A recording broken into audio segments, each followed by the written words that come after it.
Unit 15 Applications of Positive Psychology in Everyday Life 2. 15.2 Introduction. Ramya and Ajay had to do work from home due to the COVID-19 pandemic. Initially they were quite excited that they would be able to spend more time together with their 4-year-old child as a family. However, working from home in reality did not have any fixed work timings. They did not have much privacy to work in peace, had to manage household tasks, and also attend their kids' online classes as per the school's instructions. Staying together 24/7 turned into bickering and feelings that one was contributing to home chores more than the other. One weekend, Ramya and Ajay decided that they need to work things out. They talked for hours and figured out a routine for themselves. In the process, they realized that they were both doing things that the other was not acknowledging. While things still do get chaotic for them sometimes, they remember to support and thank each other for the little things they do. Their mood would instantly change and would willingly help out each other. The above scenario reflects the application of concepts in positive psychology. Amidst all the challenges, Ramya and Ajay maintained a positive outlook, communicated with each other about their feelings, and expressed gratitude for each other's presence and help. Positive psychology is the science that builds on the premise that human beings have the potential and strengths to deal with adversities and overlook shortcomings. Applied positive psychology makes use of the principles and concepts of positive psychology in various aspects of our life. It facilitates optimal functioning in terms of better mental status and physical health through positive psychology research. In the present unit, we will discuss about the applications of positive psychology in achieving flourishing relationships, a harmonious family, and in successful aging. 15.3 Close relationships. Wife: look, I bought a new pair of jeans, isn't it nice? Husband: you bought another one. How you waste our hard-earned money. Wife: what about the useless things you spend money on? It's my money too. I will spend the way I like it. It was stupid of me to show it to you. You wouldn't have noticed it anyway. Just like in the above situation, we tend to forego appreciation and almost automatically criticize each other in long-spanned relationships. It is a fact that our close relationships hold a very high place in our life. If you feel supported in your relationships, you tend to feel or do well in other areas of your life too. Reciprocally, if you feel unhappy in your relationship, the frustration spills over in other domains of life. The importance of relationships has been aptly pointed out by Dr. Martin Seligman in his model of PERMA, positive emotion, engagement, relationships, meaning, accomplishments, that explained contributors of flourishing in humans. Precisely so, Dr. Christopher Peterson too, described the foundational basis of positive psychology in 3 simple words: other people matter. It is a common notion that affiliation-oriented societies would expect lower divorce rates or languished marriages. Is that the reality, though? More frequently than not, we blame fate/chance/luck in matters of relationship in case of marital disharmony. For instance, if you would like to score well in your exams, would studying once in 6 months be enough? Like any other area of our life where we desire to be successful, relationships too shall flourish if we put in consistent efforts. How do we distinguish close and casual relationships? Close relationships are characterized by high levels of trust, no threat felt with self-disclosure. Knowledge, mutual understanding of each other's preferences. Care, concern and responsibility for each other. Interdependence, intertwined lives. Commitment, dedication towards the relationship during good and bad times. Intimacy, emotional connection and sharing of thoughts, feelings, etc. Close relationships can further be understood in two ways: platonic friendships versus romantic relationships, where the latter is marked by sex and passion, and typically involves attachment to one person at a time. In the following sections we will discuss close relationships by understanding love, attachment, and friendships. 15.3.1 Understanding love. Sternberg's triangular theory of love. A good index of positive functioning in romantically inclined couples was postulated by Sternberg in the triangular theory of love. According to this theory, a relationship has three major components: intimacy, passion, and decision/commitment. A number of combinations of these components gives rise to different experiences. For example, romantic love is composed of passion and intimacy, different importance levels, for example admiration for a successful person in your community, infatuation, in different points in time of our life, for example a young adult looking for a partner, companionate love. When all the components are expressed, it composes an ideal relationship, the absence of which may result in an unsatisfactory relationship. Lee's theory of love. Lee's understanding of love styles was compared to a color wheel, in which love existed in many styles such as primary, secondary, and even tertiary. There are three primary styles: eros, passionate, romantic love; ludus, playful love; storge, friendship love. The secondary styles are a combination of two primary styles: pragma, practical, rational love, a combination of storge and ludus; mania, obsessive or addictive love, a combination of eros and ludus; and agape, altruistic /selfless or unconditional love, a combination of eros and storge. A comprehensive summary of love styles and their characteristics can be referred to in Table 15.1 below. Based on Lee's theory of love, the love attitude scale was developed to assess different love styles among couples. This questionnaire is predictive of satisfaction and relational involvement. It is a useful map for psychologists to understand the areas of distress in couples. 15.3.2 Understanding adult attachment security. Attachment is described as a psychological connectedness between human beings. It has four main characteristics: a. Maintaining proximity with the person; b. Feeling safe with the person; c. Returning for security to the person; and d. Anxiety in the absence of the person. Observations of Ainsworth in infant caregiver relationship correlate with attachment styles in adults: secure, avoidant, and fearful avoidant. On similar lines, Hazan and Shaver explored attachment in romantic relationships.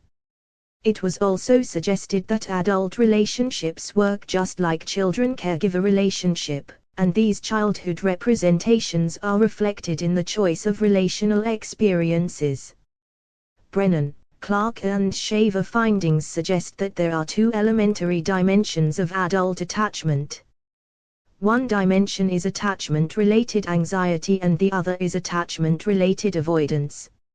High scorers in case of anxiety-prone attachment are typically worried about responsiveness, availability, and attentiveness of their partner. Low scorers tend to be secure about their partner's responsiveness. Similarly, avoidant type attachment is bipolar, indicating that high scorers are poorly adjusted and aloof, compared to low scorers who enjoy the closeness of relationships. An individual scoring low on both these dimensions would be identified as a secure adult in relationships. 15.3.3 Understanding friendships. Friendship is a voluntary interdependence between two persons over time that is intended to facilitate socio-emotional goals of the participants, and may involve varying types and degrees of companionship, intimacy, affection and mutual assistance. Friends are a part of our microsystem that is based on mutual respect, appreciation and liking. The social support hypothesis also recognizes the protective effect of supportive interactions in the face of stress. Friendships are quite dynamic in nature, and may be short-lived too. However, the proximity or emotional intimacy with friends depends upon our need for emotional connection / emotional loneliness. It also highlights the two benchmarks that qualify for friendship: quality, degree of intimacy, and conflict, number of psychologically distressing situations. Oswald documented 4 important factors that help to maintain friendships. Emphatic happiness, sharing of good news or positive events. Availability of social support. Non-judgmental acceptance. Quality and quantity of time spent in company. Several studies have pointed out that these qualities help to enhance happiness, satisfaction and well-being, feelings of trust. 15.4 Applying positive psychology in close relationships. The various concepts of positive psychology that we have studied in earlier units can be applied in the context of close relationships to help it thrive. Some of the strategies to enhance our close relationships using positive psychology constructs are described below. 1. Spotting strengths. When you are angry with a person, what are the usual things that come to your mind about that person? Phrases like "she is always indecisive," and "he is always temperamental," and so on. Well, we are well versed with weakness spotting or problem spotting. Positive psychology urges us to practice the contrary, i.e., to spot strengths in our relationships. Linley has defined strength as a pre-existing capacity for a particular way of behaving, thinking, or feeling that is authentic and energizing to the user, and enables optimal functioning, development and performance. Kashdan et al. In their research study involving couples in romantic relationships reported that partner strength perceptions predicted better daily relationship satisfaction. Box 1. Tips to help strength spotting. Listen for passion and energy while they talk about things that excite them. Elicit strengths by asking, "What are you good at? What are your aspirations? How did you reach so far in life?" Observe energy and engagement in patterns of success while discussing a project or a household task. Look for strength within. When you notice your own strengths, it is more likely you would notice others' strengths too. 2. Strengths and Fulfilled Dreams Genogram. Adapted from the family genogram technique, this technique is a visual diagram of significant relationships. It reconstructs positive characteristics and achievements. This helps to materialize the unacknowledged traits and past experiences. Further, it may be used constructively in framing positive inquiry such as, "How would you use your strength to resolve this issue?" Cook and Poulsen have additionally suggested the use of photographs in the genogram method for it to be a more dynamic and enriching experience for the couples. Figure 15.3 below provides an example of strengths and fulfilled dreams genogram. 3. The Sound Relationship House. The sound relationship house is a metaphorical house of a secure relationship. Based on decades of research on divorced and sustained marriages, Dr. John Gottman and Dr. Julie Schwartz-Gottman developed the Gottman model. They spotted the 4 apocalyptic horses, a biblical reference, of marriage that could destruct a marriage. They are criticism, defensiveness, contempt, stonewalling, or withdrawing from interaction. These factors are accountable for an obstructed communication pattern which has to be negated to achieve a flourishing relationship. The sound relationship house helps to ascertain a developable skill essential to a healthy relationship. Each floor of the house gradually builds into a concrete structure symbolic of a flourishing relationship. Gottman also categorized marital conflict into 2 kinds: A. Resolvable conflicts, which eventually get solved over time, and b. perpetual conflicts, which are the ones that always exist and require crisis management. Positive therapy sourced on this concept was seen to be effective in improving marital adjustment and couples' intimacy in 16 couples who were part of a semi-experimental study. Similar effectiveness of this therapy was reported in a study of 106 gay and lesbian couples. 4. Emotional bank account. Centered on the Gottman relationship model described above, the emotional bank account is a good exercise for couples to work on their intimacy, conflicts, and emotional distance. This system is identical to a financial bank based on deposits and withdrawal.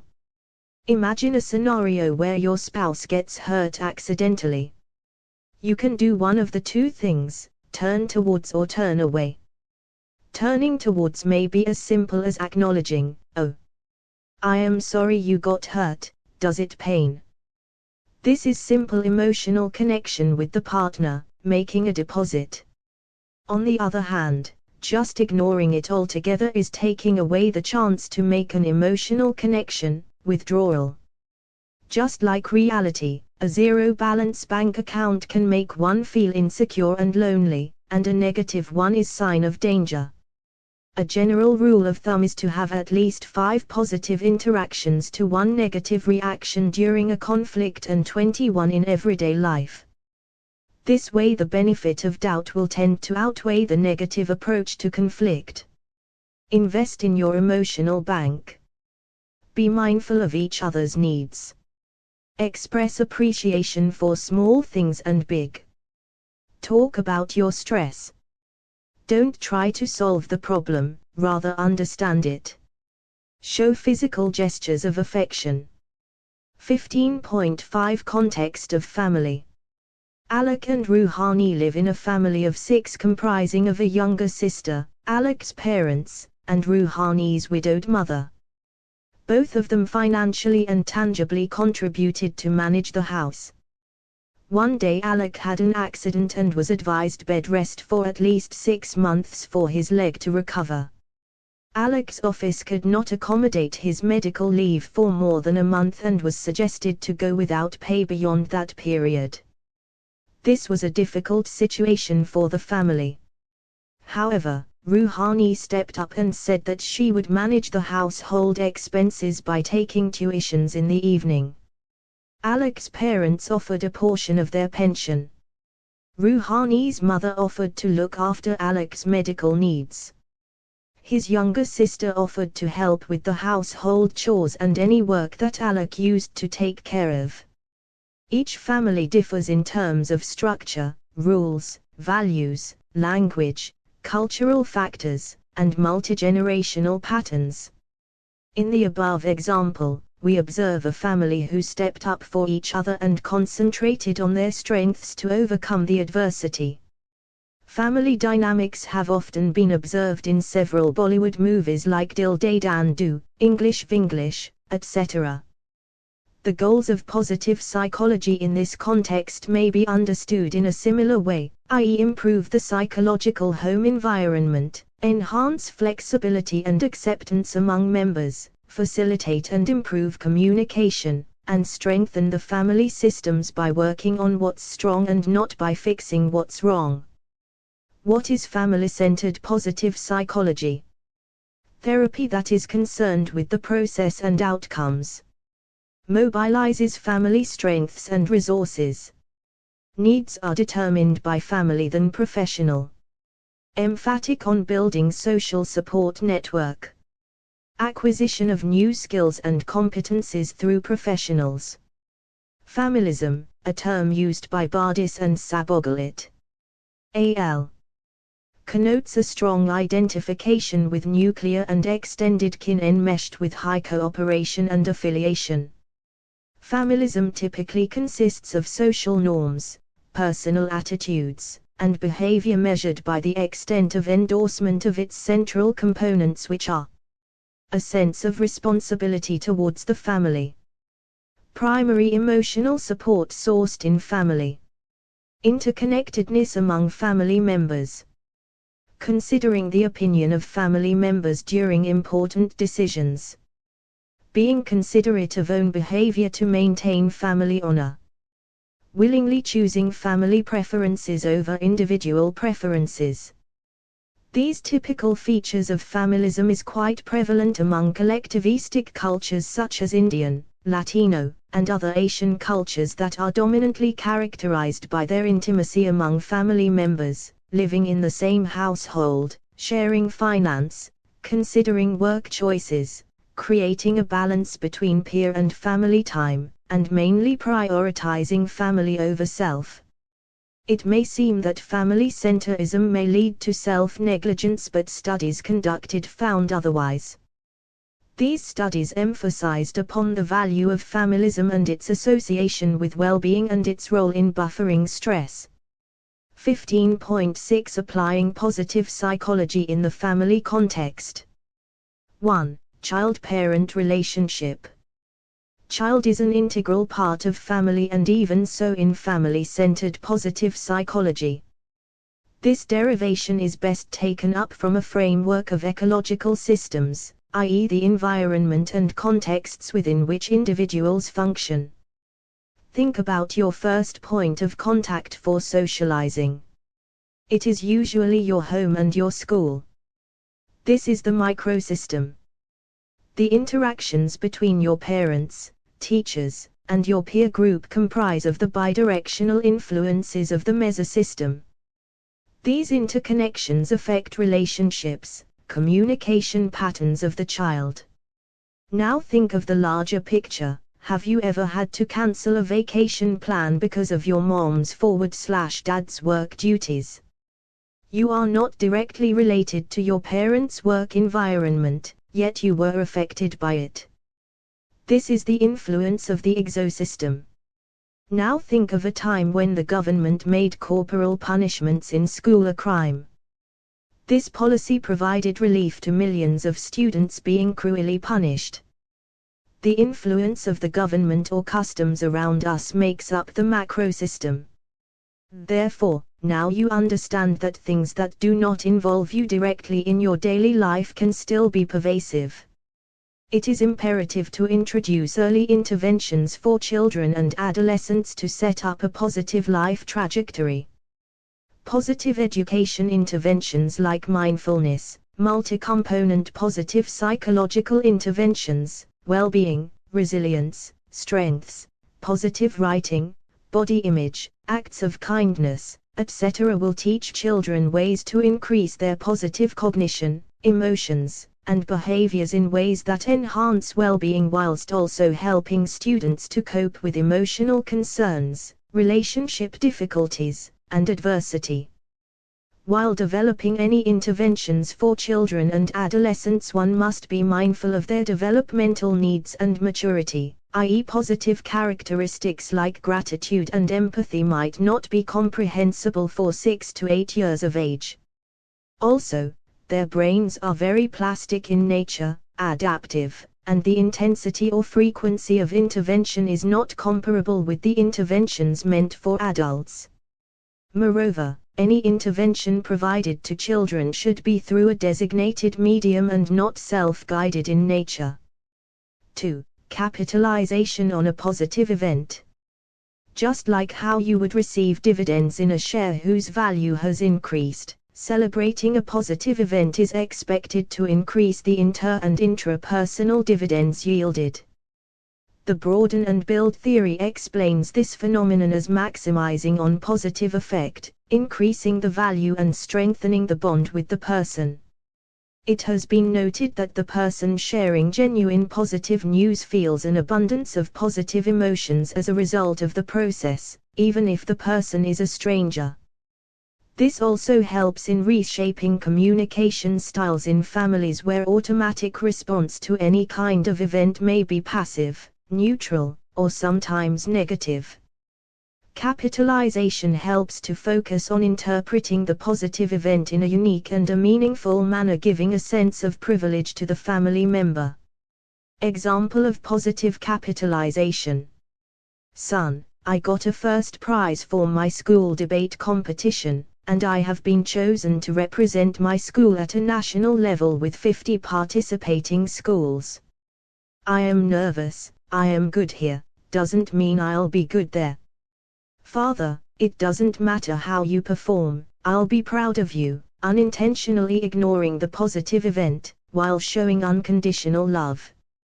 Or, Father, I am so happy you came first. I am so proud of you. Let's celebrate this tonight at your favorite pizzeria. Capitalization on a positive event. We can also talk about things that can make you less nervous. 3. Interjections.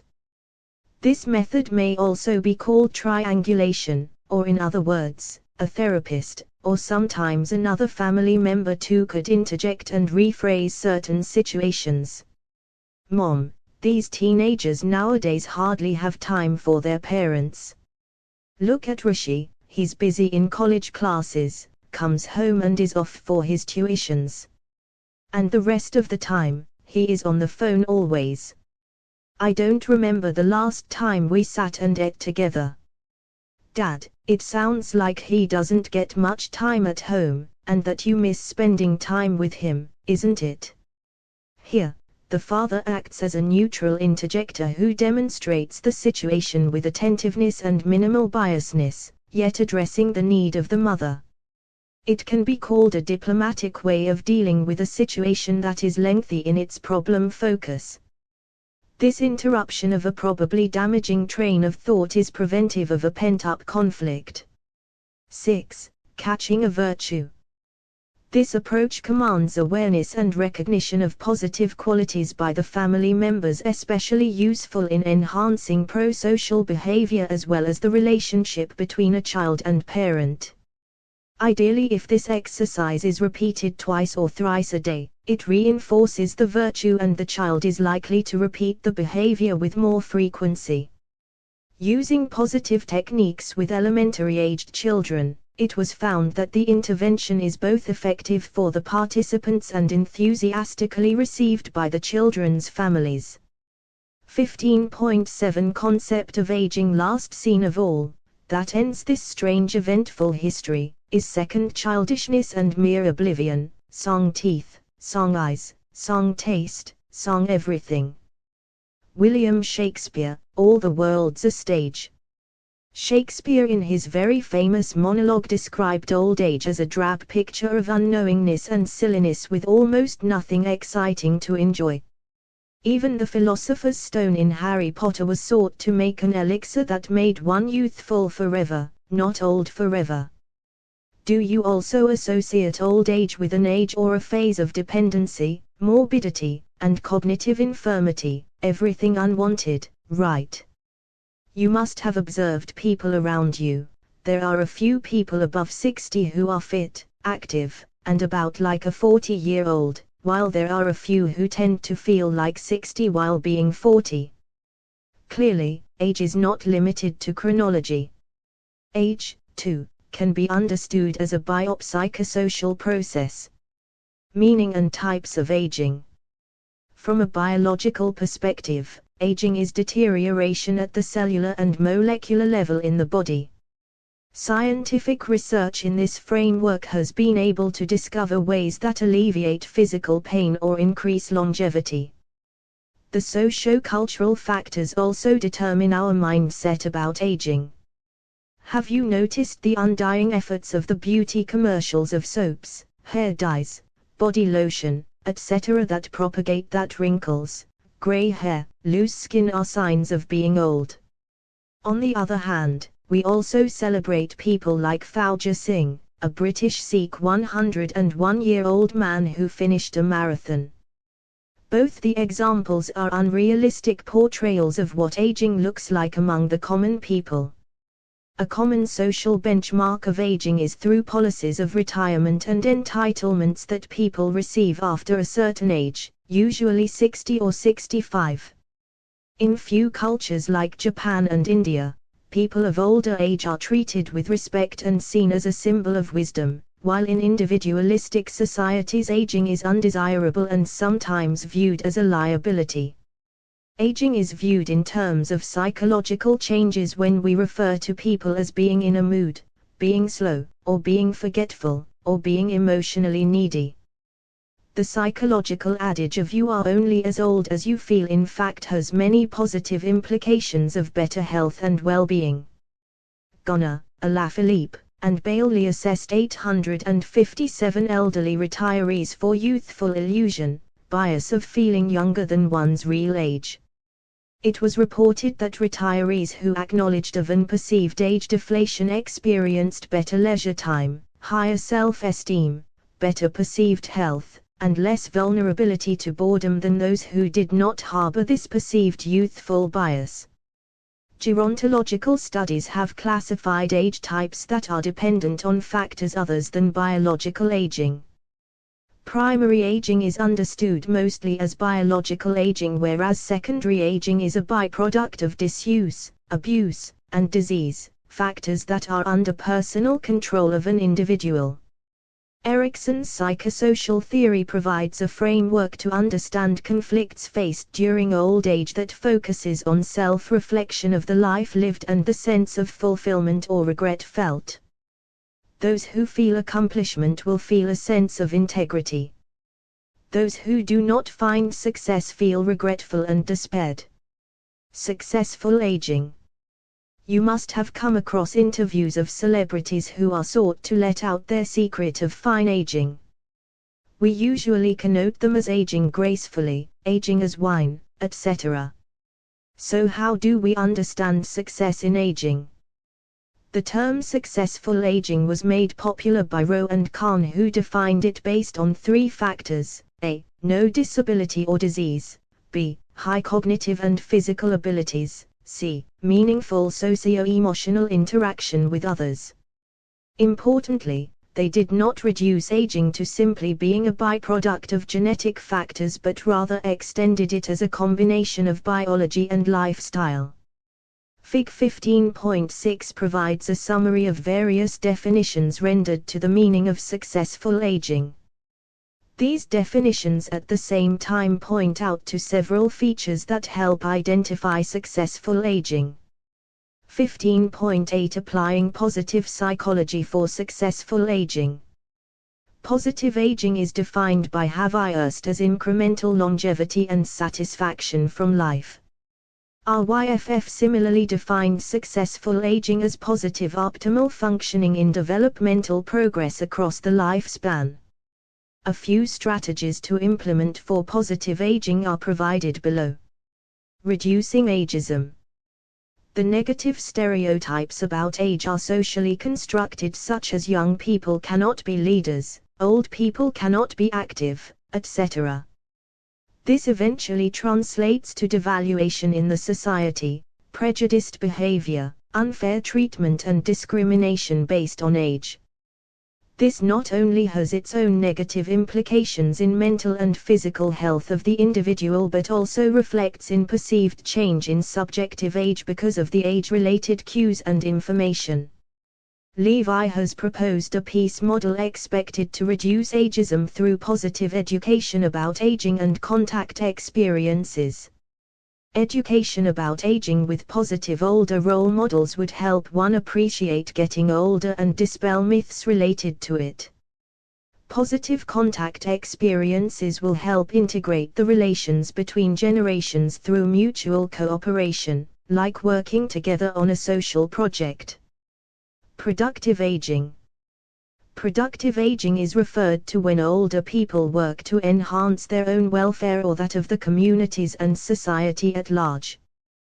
Productivity includes goods or services that otherwise would have been charged for. However, it extends to unpaid work, such as intangible contributions like passing on wisdom, guidance, knowledge, and expertise.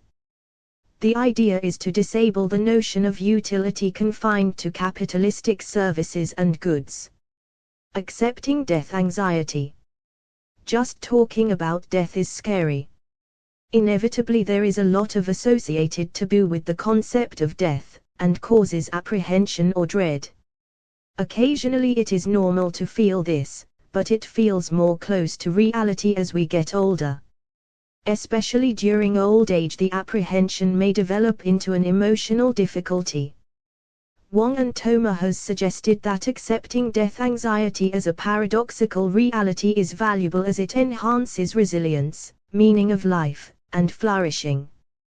Positive attitude and meaning-centered acceptance about death can contribute to well-being. Figure 15.8 enlists the different types of death acceptance that can help one optimally adapt to the idea of death. Positive health. Subjective aging can have various psychological and affective implications of cognition, resulting in loneliness, anxiety, fear, depression, disability, and pain. This could increase the stress burden, challenge sleep patterns, cause a motivation, disability, and increase chronic pain.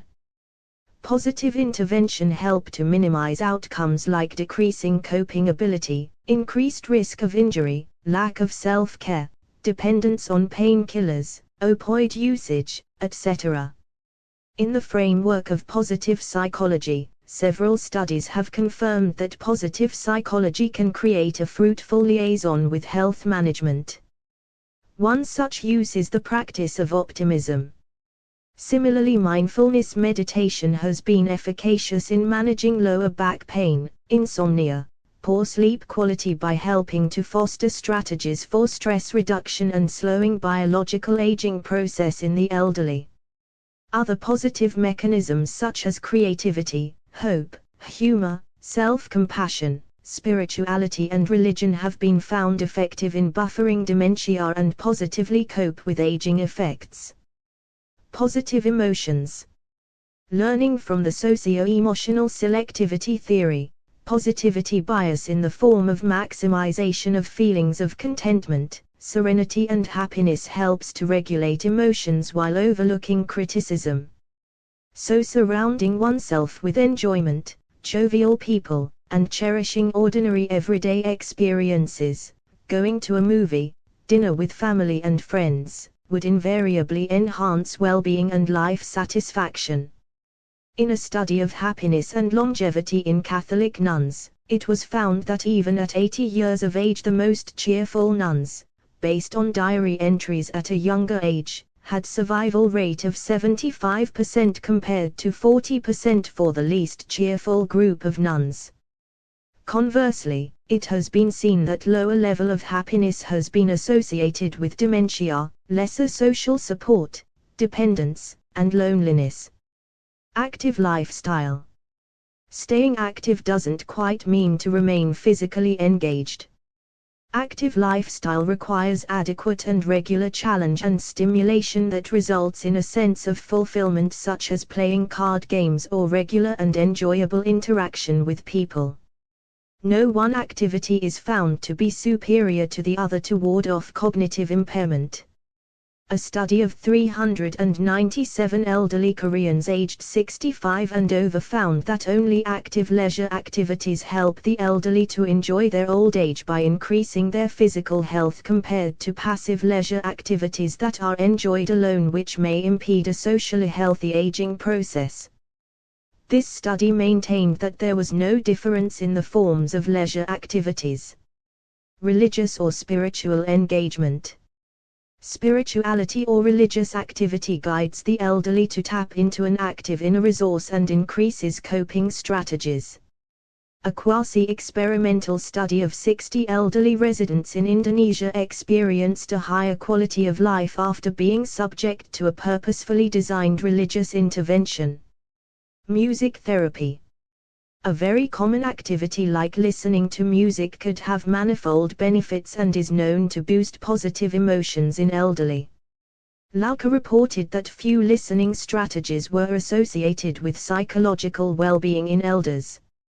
Hayes and Minishilo in their qualitative study also revealed that music provides people of connecting in their self-identity, maintaining well-being, enhancing and expressing spirituality. It also helps to maintain positive self-esteem, competence, independence, and avoid loneliness. 15.9 Let us sum up. This unit focused on 3 major areas where positive psychology can be applied to enhance well-being and life satisfaction. The dynamics of the close relationships, family, and aging were analyzed. Further, several practical approaches of positive psychology were enlisted with examples for enhancing our close relationships and family relationships. The concept of aging and successful aging were elaborated. Various techniques for aging successfully were described. Positive psychology is an evolving and expanding field of research which has great potential for achieving a flourishing state in our relationships and in growing older gracefully and successfully.